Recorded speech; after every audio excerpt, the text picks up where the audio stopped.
제가 이제 그 어리석은 자의 고백이라고 하는 이 제목을 가지고 우리 함께 나눠보도록 하겠는데요. 이 욥기 39장입니다. 욥기가 이제 42장까지 있으니까 이제 얼마 안 남았죠. 맨 마지막 부분입니다. 특히 이제 욥기 38장과 39장, 40장, 41장, 42장은 하나님께서 욥에게 하시는 말씀이기 때문에 대단히 중요합니다. 그리고 욥기의 가장 하이라이트라고 우리 말하고 있습니다. 그 중에 오늘 욥기 39장을 우리가 함께 나누는 시간을 갖겠습니다. 그 제목이요, 어리석은 자의 고백입니다.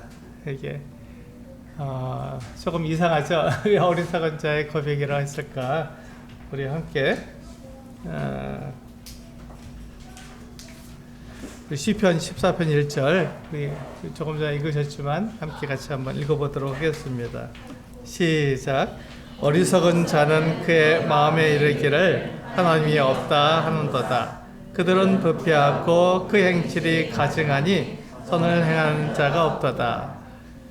네, 우리가 그 어리석은 자라고 하면 우리 생각에 어리석은 자를 이렇게 무식한 사람, 잘 배우지 못한 사람이라고 생각하기 쉽습니다. 그런데 어리석은 사람과 무식한 사람은 좀 다릅니다. 어리석은 사람은 이 어리석은 사람과 무식한 사람이 다른데요. 이 무식한 사람은 어떤 사람입니까? 무식한 사람은 알아듣지 못한 사람입니다. 배우지 못했기 때문에 무슨 말을 하는지 알아듣지 못한 사람을 우리는 말합니다. 그런데 이 어리석은 사람은 어떤 사람입니까? 어리석은 사람은 잘 알아들어요. 잘 알아듣지만 자기 생각이 가득하기 때문에 자기 그 중심적으로 생활하기 때문에 이 사람은 눈에 보이는 것을 위해서 살아가거든요. 내 눈으로 보기에 하나님이 없으니까 그 마음에 뭐라고 말합니까? 생각하기를 하나님이 없다고 말하는 것이죠. 어리석은 사람은 다 알아듣고 무슨 말 하는지 다 압니다. 그리고 충분히 대화할 수 있는 그 같은 사람입니다. 하지만 이 사람의 마음에는 뭐가 있다고요? 자기밖에 없어요. 그게 이기적이죠. 네, 우리 이타적이 사랑은 사랑의 가장 그 우리가 대표적인 모습이라 그러면 이타적입니다. 다른 사람을 위해서 나를 희생하는 것을 우리는 사랑이라고 말을 합니다. 그런데 이 어리석은 사람의 마음 속에는 하나님이 없기 때문에 이타적인 그와 같은 사랑의 모습이 나타나지 못하고 이기적인 나밖에 모르는 그 같은 삶을 살게 되는 것이죠. 그래서 이 사람이 무식한 사람은 아닙니다. 잘 알아듣고 대화가 가능하지만 이 사람의 마음 속에는 하나님이 없고 자기만 있는 것이죠. 그래서 이 사람의 마음 속에는 자기 자신이기 때문에 이 사람의 주인은 누구라고요? 네, 하나님이 아니라 자기 자신이라는 거예요. 하나님이 아닙니다. 자기 마음속에 하나님이 없기 때문에 하나님을 주인으로 섬기지 않고 나를 주인으로 섬기는 것입니다. 그러니까 나를 주인으로 섬긴다는 것이 뭐냐면 내 생각을 따라서 산다는 것이죠. 내가 원하는 것을 따라서 사는 것을 우리는 내가 나에게 주인이 되었다라고 말을 합니다. 하나님께서 우리 성경을 통해서 아무리 말을 해도 그 말을 다 알아듣지만 그렇지 하나님이 그렇게 말씀하셨지라는 것을 다 알지만 그렇게 살기를 원치 않고 하나님은 그렇게 말씀하셨어 내 생각에는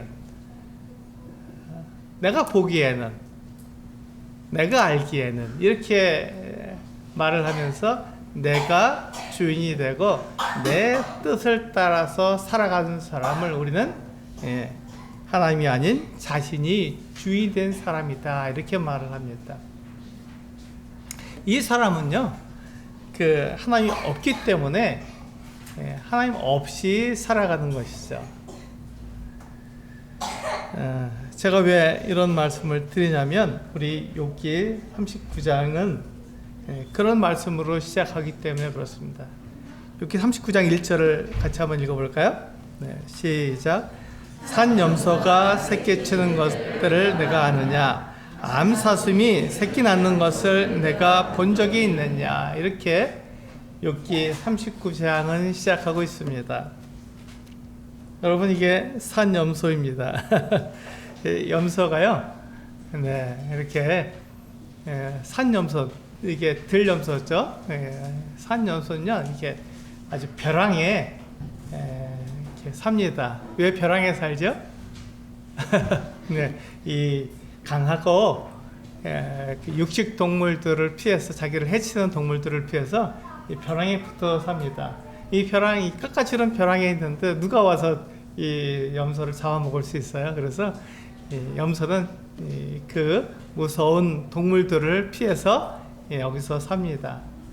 놀라운 것은요, 사람은 이 깎아지른 절벽에 살 수 없어도 염소는 여기에 잘 올라갑니다.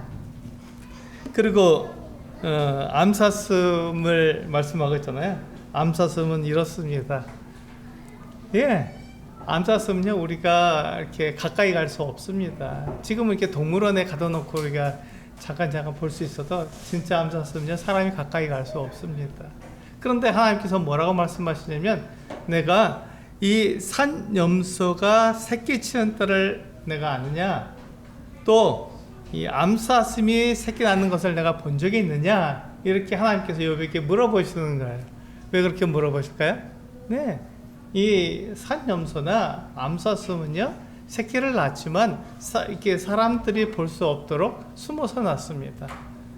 이 동물들을 잡아먹는 육식 동물들을 피해서 몰래 새끼를 낳고 그 새끼가 이게 성장하도록 잘 키웁니다. 그래서 새끼가 다 크면 어떻게 되죠? 부모 곁을 떠나서 자유롭게 살아가도록 만들어줍니다. 그런데 이 산염소나 암사슴에게 그와 같은 지혜, 육식동물을 피해서 그렇게 숨어서 새끼를 낳고 또 새끼를 잘 기를 수 있는 그 지혜를 주신 분이 누구냐 하는 것입니다. 욥이 그렇게 했을까요? 네, 그렇지 않습니다. 욥에게는 그런 지혜도 없고 그런 능력도 없죠. 그런데 하나님께서 욥에게 그렇게 물어보시는 거예요. 네가 그때를 아느냐? 네가 보았느냐? 라고 물어보는 것이죠. 우리는 어떻습니까?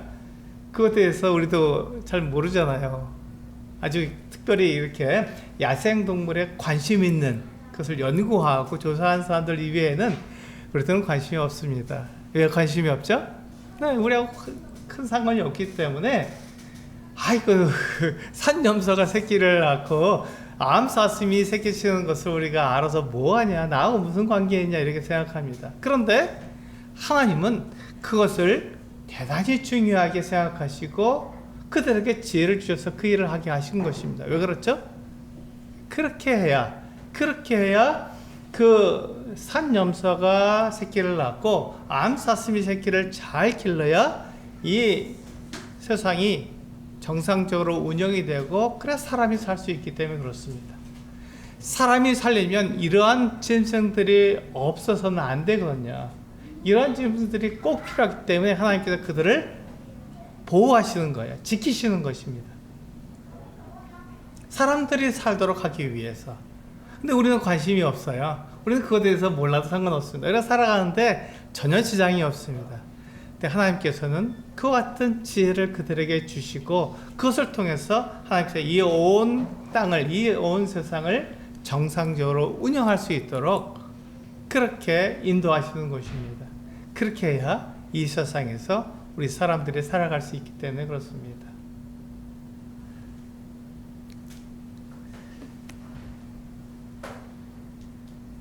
예.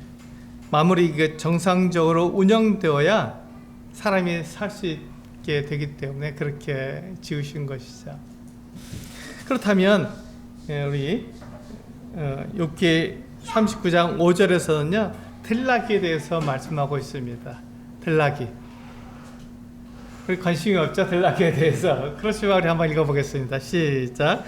누가 들나귀를 놓아 자유롭게 하였느냐? 누가 빠른 나귀에 매인 것을 풀었느냐? 예, 들나귀는 이렇게 생겼습니다. 우리 일반적으로 나귀라고 하는 것은 압니다. 나귀. 나귀는 사람들에게 길들여졌잖아요. 그래서 나귀가 짐을 싣고 가기도 하고 수레를 끌기도 합니다. 그런데 들나귀는 그렇지 않습니다. 들나귀는 자유롭게 살아요. 들나귀가 어디서 삽니까? 네, 들나귀는 그 나귀를 기르는 사람들이 소리치고 막 그래도 그것과 전혀 상관없이 자유롭게 먼 곳으로 나가서 자기 마음대로 삽니다. 우리가 사람들이 나귀를 길들여서 하는 일은 뭐냐면 사람이 할 수 없는 그 같은 힘든 일을 나귀가 대신하라는 것이죠. 짐을 싣기도 하고 수레를 끌게 만들기도 합니다. 그러면서 사람이 나귀에게 그 대가로 무엇을 주죠? 먹이를 줍니다. 그러니까 이 나귀는요 먹이를 얻으려고 막 돌아다니지 않아도 됩니다. 그런데 이 들나귀는 어떻게 해야 되죠? 들나귀는 먹이를 얻기 위해서 돌아다녀야 합니다. 크게 차이가 있는 것이죠. 그렇지만 들나귀가 이렇게 사람에게 매이지 않고 자기 자유롭게 살아도 거기서 살 수 있도록 들나귀에게 지혜를 주신 분이 누구냐 하는 것이죠. 사람에게 매이지 않고 자기가 자유롭게 살아도 먹고 마시고 살 수 있도록 그렇게 들나귀에게 지혜를 주신 분이 하나님이십니다. 우리는 그것에 대해서 관심이 없어요. 들나귀가 어떻게 사는지, 하늘을 나는 까마귀가 어떻게 먹고 사는지 우리에게 관심이 없잖아요. 그런데 그 모든 것에 관심을 두시고 그것이 정상적으로 살아가도록 도우시는 분이 있다는 것입니다. 그게 바로 하나님입니다. 하나님께서 왜 이런 말씀을 하시는지 우리가 생각해 봐야 합니다. 그 다음에 이제 욥기 39장 9절에는요 이게 들소에 대해서 하나님께서 말씀하십니다. 들소. 같이 한번 읽어보겠습니다. 9절 시작. 들소가 어찌 기꺼이 너를 위하여 일하겠으며 내 외양간에 머물겠느냐. 들소는요 이렇게 생겼습니다. 들소는 힘이 어마어마합니다. 들소는 사람이 할 수 없는 그 엄청난 일들을 하죠. 그래서 들소를 만약에 길들일 수 있다면 들소가 썰어질도 하고 이랑도 갈고 곡식도 집으로 가져오고 그러면 얼마나 좋겠습니까? 이 들소의 힘은 사람이 상상할 수 없을 만큼 강한 힘을 가지고 있기 때문에 들소가 그렇게 일을 해주면 너무너무 좋은 거예요. 그런데 들소는 사람이 길들일 수 없습니다. 사람이 길들인 이 들소 대신에 길들인 게 있죠? 소입니다. 소는 사람이 길들였잖아요. 그래서 소에게 여물도 주고 이랴 하면은 이렇게 주인이 이끄는 대로 갑니다. 그래서 소가 주인이 원하는 대로 소가 일을 하죠. 근데 들소는 그렇지 못해요. 소처럼 사람들에게 길들여지지 않습니다. 굉장히 어렵습니다. 길들이기가. 그런데 욥에게 하나님께서 묻습니다. 이 들소가 힘이 있는 것을 내가 아느냐? 욥이 그것을 알죠. 그걸 모를 수가 없어요. 들소가 굉장히 힘이 큽니다. 근데 이 들소를 길들일 수 있는 사람이 있느냐? 그러니까 아무도 없어요. 들소를 길들일 수만 있다면 너무 좋지만 들소를 길들일 수 없기 때문에 들소가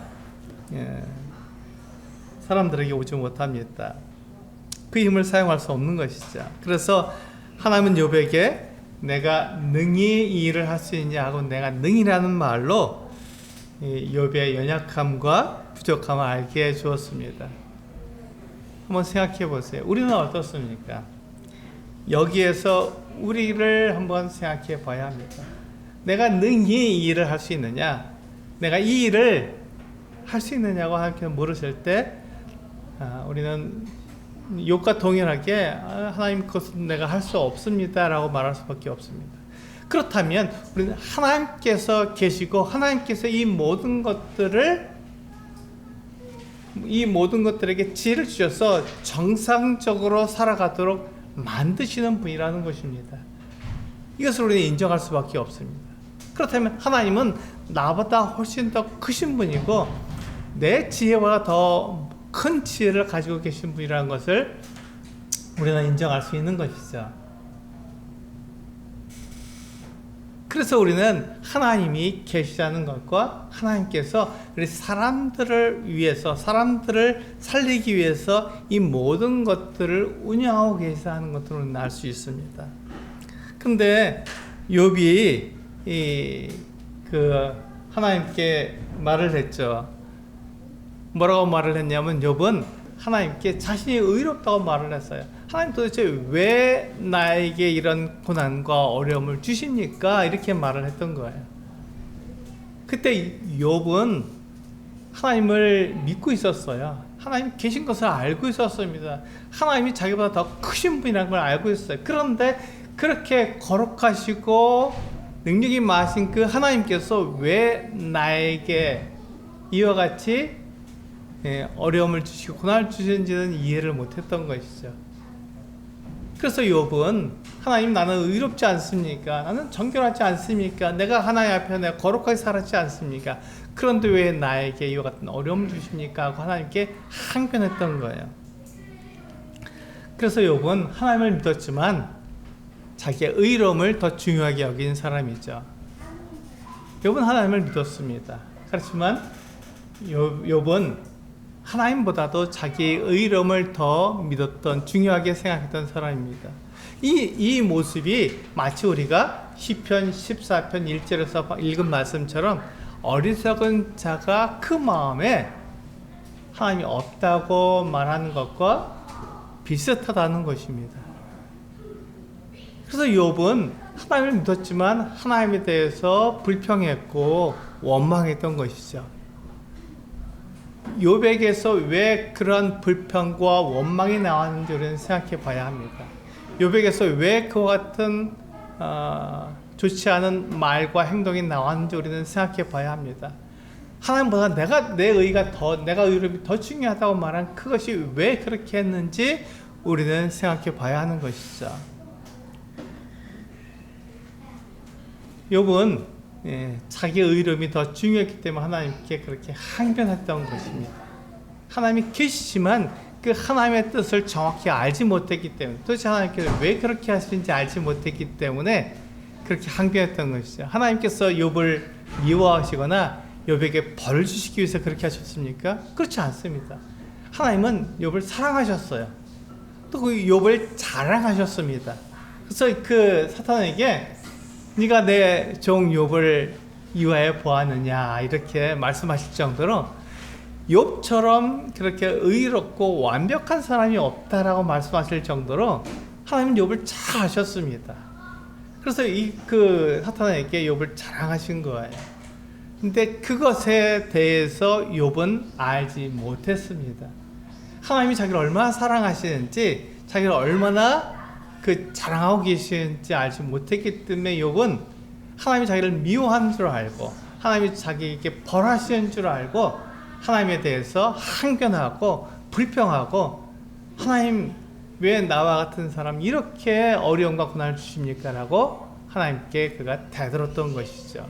말로 하나님께 죄를 지었던 것입니다. 그 모습이 마치 하나님이 없는 사람과 같다라고 제가 말씀을 드리는 거예요. 이 욥은 어리석은 자가 그와 같은 이야기를 하는 것과 비슷한 거예요. 그렇다고 욥이 하나님을 몰랐습니까? 잘 알았습니다. 욥이 하나님을 믿지 않았습니까? 아닙니다. 욥은 하나님을 믿었어요. 그럼에도 불구하고 욥은 자기의 생각이 더 컸던 것이죠. 하나님을 알지 못했기 때문에 자기 생각이 더 컸던 것입니다. 우리 창세기 6장 5절 말씀을 같이 한번 읽어볼까요? 하나님이 없는 사람들이 이와 같은 말을 합니다. 이런 행동을 하는 것이죠. 같이 한번 읽어보겠습니다. 시작. 여호와께서 사람의 죄악이 세상에 가득함과 그의 마음으로 생각하는 모든 계획이 항상 악할 뿐임을 보시고. 그렇습니다. 사람이 하나님을 떠나면요, 하나님이 없기 때문에 그의 마음 가운데서, 그의 생각 가운데서 이와 같은 악한 것들이 나올 수밖에 없습니다. 하나님이 없으니까요. 내가 주인이고 내 생각대로 살고 내가 원하는 대로 살기 때문에 나에게 가장 좋은 것을, 내 생각에 가장 좋은 것을 위해서 살기 때문에 악한 일을 할 수밖에 없다는 것이죠. 그래서 어리석은 자는 그 마음에 이르기를 하나님이 없다다. 그래서 그 다음에 뭐라고 되어 있냐면, 그들은 부패하고 그 행실이 가증하니 선을 행하는 자가 없도다. 하나님이 그 마음에 하나님이 없는 사람은요, 그가 부패하고 가증하고 선을 행하지 못한다는 것입니다. 그래서 하나님이 없는 사람의 마음에는요, 선한 일이나 하나님을 위한 일을 할 수가 없습니다. 하나님이 그 마음에 없는 사람은 선한 일도 할 수가 없고 하나님을 위한 일도 할 수가 없습니다. 그 사람의 마음속에 누가 주인이죠? 내가 주인이기 때문에 나를 위한 일을 할 수밖에 없는 거예요. 나를 위해서 내가 생각하기에 좋은 일이 무엇인지를 따져보고 그 일을 하는 것이죠. 그래서 하나님이 없는 사람의 마음속에는요, 하나님을 떠나서 자기를 위해서 살기 때문에 거짓말도 하고 속이기도 하고 다른 사람을 위협하기도 하는 이와 같은 일을 하는 것입니다.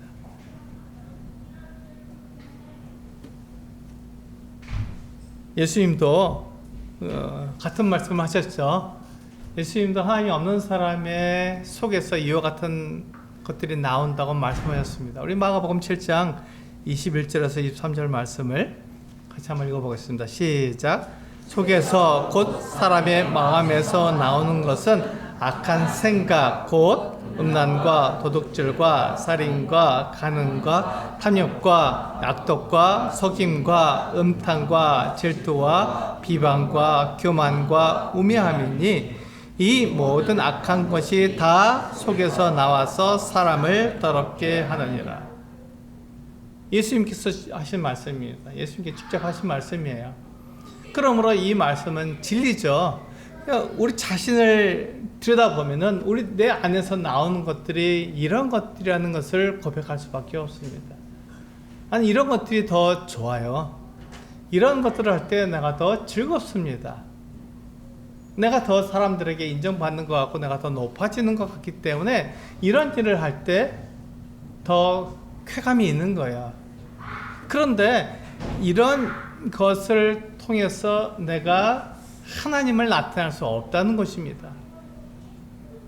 이런 것을 통해서는 내가 내 목적대로 살 수가 없다는 것이죠. 하나님께서 사람을 지으신 목적이 있잖아요.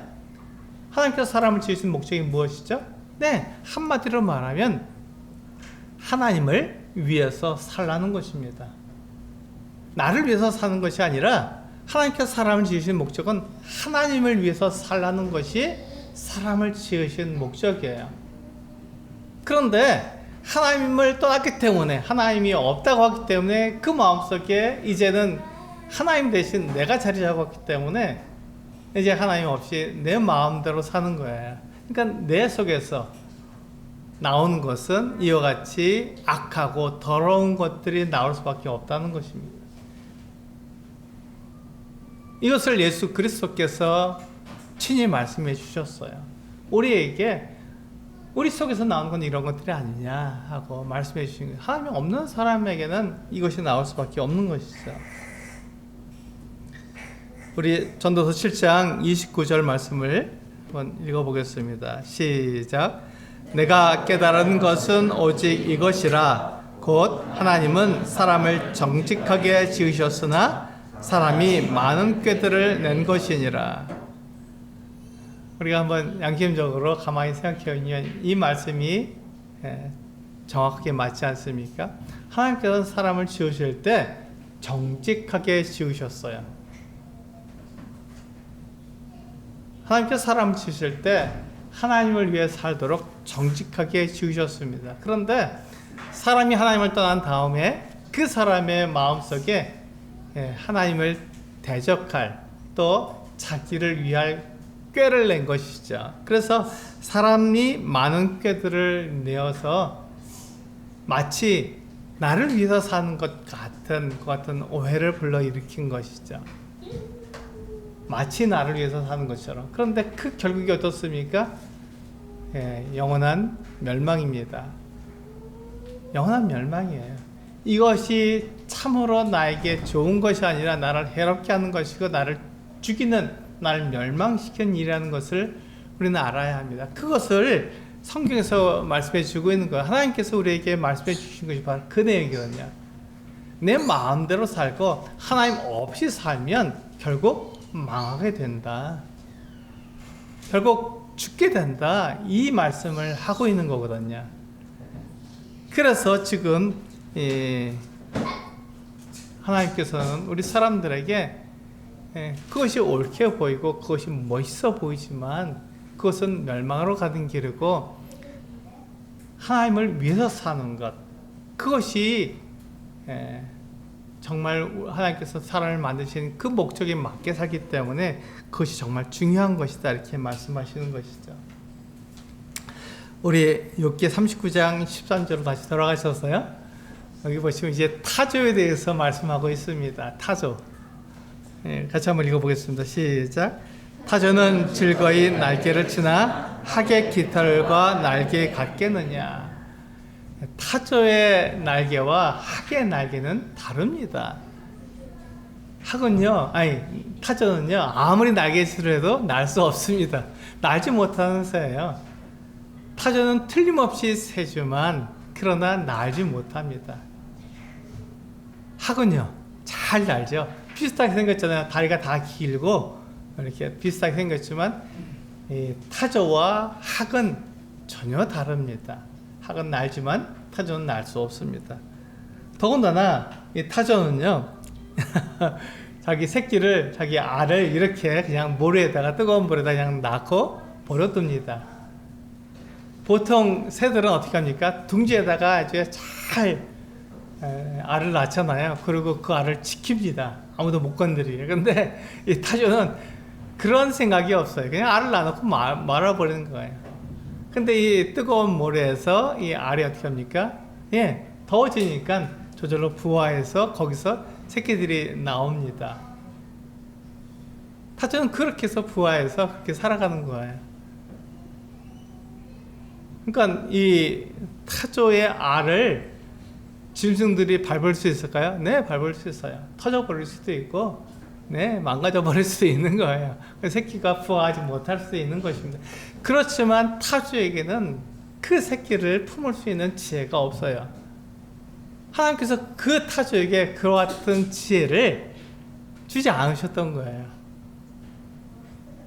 그런데 하나님께서 타조에게 주신 힘과 능력이 있습니다. 뭐죠? 달리는 힘이에요. 달리는 힘. 타조가 달리기 시작하면요, 말과 그에 탄 사람을 우습게 여깁니다. 정말로 빨라요. 타조는 새인데 날지 않고 달리는데 그 달리는 속도가 굉장히 빠릅니다. 말보다 더 빠를 수도 있습니다. 그래서 타조가 이렇게 달려갈 때 그 앞을 막 가로막는 거는 정말 위험한 일이죠. 그렇게 하지 말아야 합니다. 타조는 굉장히 빠릅니다. 힘도 굉장히 세고요. 그래서 타조는 그렇게 그 새끼를 품을 수 있는 그 같은 지혜는 없지만 빨리 달릴 수 있는 그 같은 능력은 가지고 있습니다. 그 타조에게 이와 같이 빨리 달릴 수 있는 능력을 주신 분이 누구인가 하는 것이죠. 생각해 봐야 합니다. 누가 이 타조에게 그 같은 능력을 주셨습니까? 네, 하나님이 주셨습니다. 욥이 그렇게 할 수 있습니까? 네, 결코 그렇게 할 수 없습니다. 그러면 우리 가운데 누구라 또 타조에게 그 같은 능력을 줄 수 있는 사람이 있습니까? 없습니다. 그럼 타조는 왜 그 같은 어리석음과 그 같은 능력을 다 갖출 수 있는 그 같은 새가 되었습니까? 네, 하나님께서 타조를 그렇게 만드셨기 때문에 그렇습니다. 타조에게 그 어떤 능력을 주셨기 때문에 그렇습니다. 그렇게 함으로써 이 타조를 통해서 하나님께서 계신 것을 사람들이 알 수 있게 만드신 것이죠. 19절에 보시면요, 이번엔 말에 대해서 말씀하고 있습니다. 근데 말 중에서도 군마입니다. 일반 말이 아니라 군마. 군마는요, 전쟁 말이라고도 말합니다. 영어는 war horse라고 하는데 전쟁에 나가서 싸우는 말을 말합니다. 한번 읽어보겠습니다. 시작. 말의 힘을 내가 주었느냐? 그 목에 흩날리는 갈기를 내가 입혔느냐? 이 군마는요, 엄청나게 강합니다. 그래서 무서워하지 않아요. 전쟁이 나고 막 그 칼소리가 막 나고 그리고 피비린내가 막 나도 그럼 우리는 두렵잖아요. 전쟁에 나가고 막 사람이 죽고 그러면 우리는 두렵습니다. 무서워요. 거기에 나가기 어렵습니다. 그런데 이 군마는요, 그렇게 해도 그것을 두려워하지 않습니다. 거기서 그냥 막 힝 소리를 내면서 그 말탄 주인이 가자 그러면 아무리 두려운 전장이고 아무리 거기에서 막 서로 싸우고 죽고 죽이는 일이 있어도요, 두려워하지 않고 달려나갑니다. 그게 군마예요. 굉장히 강하고 무섭습니다. 이 말에게 이와 같은 힘을 주고 그와 같은 능력을 주신 분이 누구냐 하는 것입니다. 이 군마에게 그와 같은 힘을 주신 분이 누굽니까? 그 같은 지혜를 주신 분이 누굽니까? 하나님입니다. 사람은 그와 같은 일을 할 수가 없어요. 그런데 우리 사람들은 어떻게 생각합니까? 마치 내가 하나님보다 더 높은, 하나님보다 더 의로운, 하나님보다 내가 더 지혜가 많은 것처럼 착각하고 있는 것이죠. 마지막으로 우리 욥기 39장 26절과 27절에 매와 독수리에 대해서 말씀하고 있어요. 같이 한번 읽어보겠습니다. 시작. 내가 떠올라서 날개를 펼쳐 남쪽으로 향하는 것이 어찌 내 지혜로 말미암음이냐. 독수리가 공중에 떠서 높은 곳에 보금자리를 만드는 것이 어찌 내 명령을 따름이냐. 굉장하죠.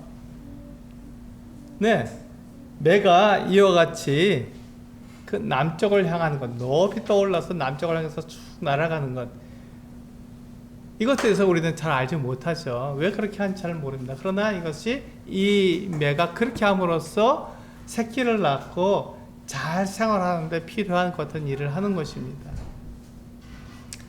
매가 굉장히 멋있잖아요. 네, 매는 굉장히 멋있는 새입니다. 네, 육식동물이죠. 독수리는 또 어떻습니까? 독수리는 높은 곳에 바위 벼랑의 끝에다가 둥지를 짓습니다. 우리 같으면 막 떨려서 거기 가지 못하는 그 같은 낭떠러지에 보금자리를 만듭니다. 거기에서 새끼를 낳고 기르죠. 그럼에도 불구하고 이 독수리는 두려워하지 않습니다. 멀리 있는 그 같은 먹잇감을 보고 날아가서 큰 먹잇감을 낚아채서 먹습니다. 우리 사람들은 볼 수 없는 그 같은 눈을 가지고 있어요. 굉장히 눈이 좋습니다. 그래서 그걸 다 분별할 수 있는 것이죠. 저게 토끼다, 저게 쥐다, 저게 그냥 나무 수풀이다 하는 것들을 다 높은 그 같은 그 바위 벼랑에서 그걸 다 보고 있는 거예요. 그래서 그것을 잡으러 갑니다. 그런데 이 그 독수리에게, 이 매에게 그 같은 지혜를 줄 수 있는 사람이 누구냐는 것입니다. 아무도 없잖아요. 그런데 우리의 그 생각에는, 우리의 마음에는 마치 내가 하나님보다 더 의로운 것처럼, 더 지혜로운 것처럼 그렇게 생각하고 말할 때가 있다는 것입니다. 내 생각이 더 옳다고 주장할 때가 있는 것이죠. 하나님의 말씀보다 내가 더 옳다고 주장하기 쉽다는 것입니다. 왜냐하면 사람은 하나님을 떠났기 때문에 그렇습니다. 하나님이 그 마음이 없기 때문에 내가 나의 인생, 내 인생의 주인이기 때문에 그렇게 살아간다는 것이죠. 그래서 하나님이 눈에 보이지 않으면 내 마음대로 살아가는 거예요. 내가 눈에 보이는 대로 살아가는 거예요. 그래서 올해 우리 소수교회 표어가 바로 보이지 않는 것을 위해서 살자라고 말씀드렸습니다. 보이지 않는 것을 위해서 사는 거예요. 하나님은 눈에 보이지 않습니다. 하나님 나라는 눈에 보이지 않아요. 그것을 우리가 생각하고 내 마음 가운데 정말 하나님이 계신가 계시지 않는가 우리는 돌아봐야 하는 것입니다. 내가 내 마음, 내가 내 인생의 주인이 되어 있다면 이제 그것을 바꿔야 한다는 것입니다. 하나님이 나에게 주인이 되시고 하나님께서 말씀하신 그 말씀이 나를 이끌어 가도록 내가 그 말씀에 따라가야 하고 순종해야 한다는 것이죠. 그러면 때로는 그것이 나에게 손해가 되는 것처럼 보일 수가 있습니다. 아니, 그게 보이는 게 아니라 손해일 수도 있어요. 내가 희생할 수도 있습니다. 내가 희생하고 내가 손해를 본다고 해서 하나님의 말씀이 바뀌느냐? 그렇지 않다는 것이죠. 그것이 바뀌지 않는다는 것입니다. 왜요? 그것이 진리이기 때문에 바뀌지 않습니다. 그것이 사실이기 때문에 바뀌지 않습니다. 근데 마치 우리는 그것이 내 상황에 따라서 내 형편에 따라서 그것을 바꿀 수 있는 것처럼 우리는 오해하는 것이죠. 욥도 그렇게 했습니다. 욥도 그렇게 했던 것이죠. 근데 하나님께서 욥에게 이렇게 말씀하신 거죠. 욥, 네가 그와 같이 지혜 있느냐? 네가 그렇게 의롭냐? 하고 말씀하시는 거예요. 그렇지 않다. 내가 지혜롭고 내가 의로우며 내가 모든 그 만물에게 그 어떤 능력을 주었다. 그냥 내가 곧 진리이기 때문에 그렇게 했다라고 말씀하시는 것입니다. 로마서 1장 20절 말씀을 같이 한번 읽어볼까요? 시작. 창세로부터 그의 보이지 않은 것들 곧 그의 영원하신 능력과 신성이 그가 만드신 만물에 분명히 보여 알려졌나니 그러므로 그들이 핑계하지 못할지니라. 그렇습니다. 하나님께서 만드신 만물에는요 하나님의 솜씨가 들어있어요. 하나님께서 왜 그것을 만드셨는지 어떻게 그것을 만드셨는지 하나님의 솜씨가 하나님의 능력이 하나님의 신성이 거기에 들어있는 거예요. 그래서 우리가 그것을 자세히 보면 참 놀랍다. 어떻게 이렇게 만드실 수 있느냐 하는 어떤 고백을 할 수밖에 없는 것이죠. 그것이 하나님을 중심으로 사는 사람의 고백입니다. 그런데 그 모든 것들을 보면서도 저절로 됐지. 그냥 어쩌다 보니까 저렇게 만들어졌겠지. 이렇게 말하는 사람은 어리석은 사람이라는 것입니다. 어리석은 사람의 고백은 하나님이 없다고 말하는 사람입니다. 하나님 없이 살아가는 사람 우리는 어리석다고 말을 하는 것이죠. 왜 그가 어리석습니까? 하나님께서 말씀하신 것이 진리고 그것이 그 말씀대로 하나님께서 심판하시기 때문에 그렇습니다. 요거 같이 한번 읽어볼까요? 제가 오늘 드리는 말씀의 가장 핵심적인 내용입니다. 같이 한번 읽어보겠습니다. 시작. 사람은 하나님을 떠나면 자기 중심적이고 이기적인 모습을 나타낸다. 그렇습니다. 이것 때문에 우리는 그와 같은 일들을 하는 거예요. 상대방에게 나를 좀 위해줘, 나를 좀 높여줘, 나를 좀 인정해줘 라고 우리는 계속해서 말을 하는 것이죠. 이기적이잖아요. 하나님을 떠났기 때문에 우리는 이기적이에요. 그런데 하나님이 그 안에 있으면 하나님께서 그 마음의 주인이 되시면 하나님의 사랑이 나타나게 되어 있습니다. 하나님을 우리 나타내는 그 어떤 존재로 만들어졌기 때문에 그때부터 우리는 이타적인 자기중심적이 아니라 다른 사람을 위해서 희생하고 헌신할 수 있는 그 어떤 사랑의 모습이 나오는 것입니다.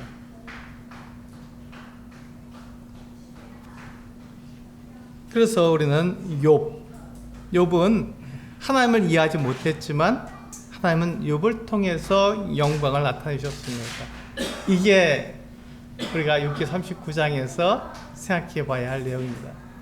욥은 하나님을 이해하지 못했습니다. 그렇게 지혜롭고 완벽하신 그 하나님께서 왜 욥에게 그와 같은 어려움과 고난을 주셨는지 그걸 이해하지 못했어요.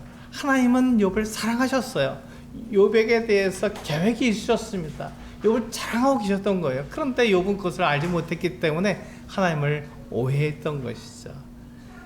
하지만 하나님은 욥을 통해서 어떻게 하셨다고요? 자기의 영광을 나타내셨던 거예요. 계속 영광을 나타내고 계셨던 것이죠.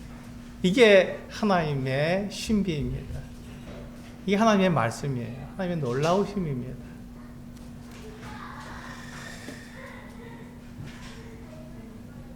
우리가 하나님을 믿고 섬기는 것은요, 그래서 하나님께서 우리에게 알려주신 그 뜻을 따르는 것입니다. 하나님께서 우리에게 하나님의 뜻을 알려주셨어요. 그래서 그 뜻을 따라가는 게 우리가 해야 될 일입니다. 우리 욥기 39장에서 그 많은 이 만물들을 보셨잖아요. 그 생물들을 보셨잖아요. 그것들에게 지혜를 줄 수 있는 사람이 아무도 없습니다.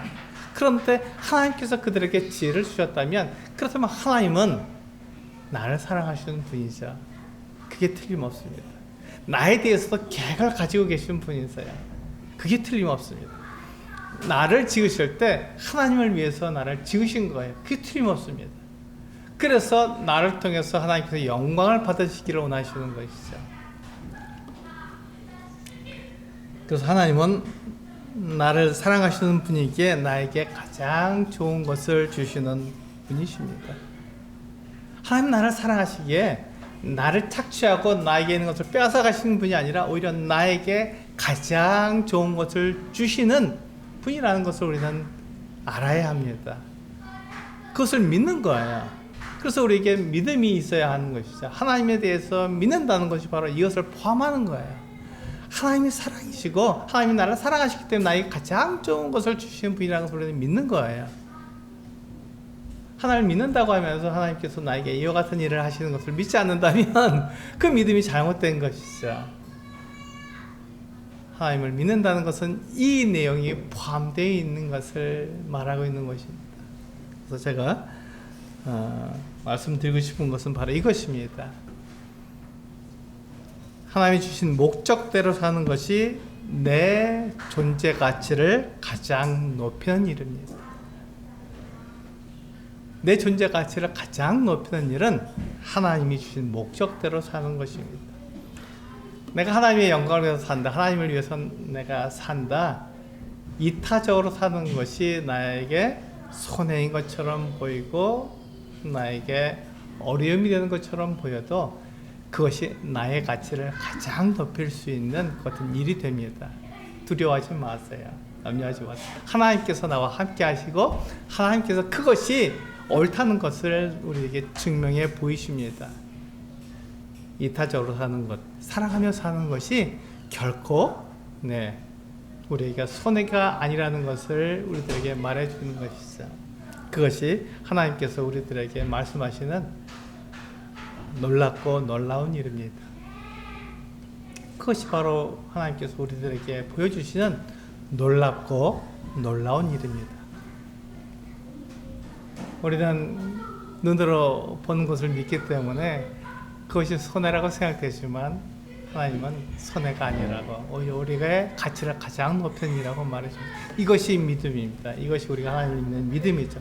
이 믿음이 이 세상에 그 어떤 눈에 보인 것을 위해서 살아가는 이 세상을 이기게 만들어주는 것입니다. 우리에게 이 믿음이 필요한 것이죠. 하나님 믿는 믿음이 필요한 것입니다.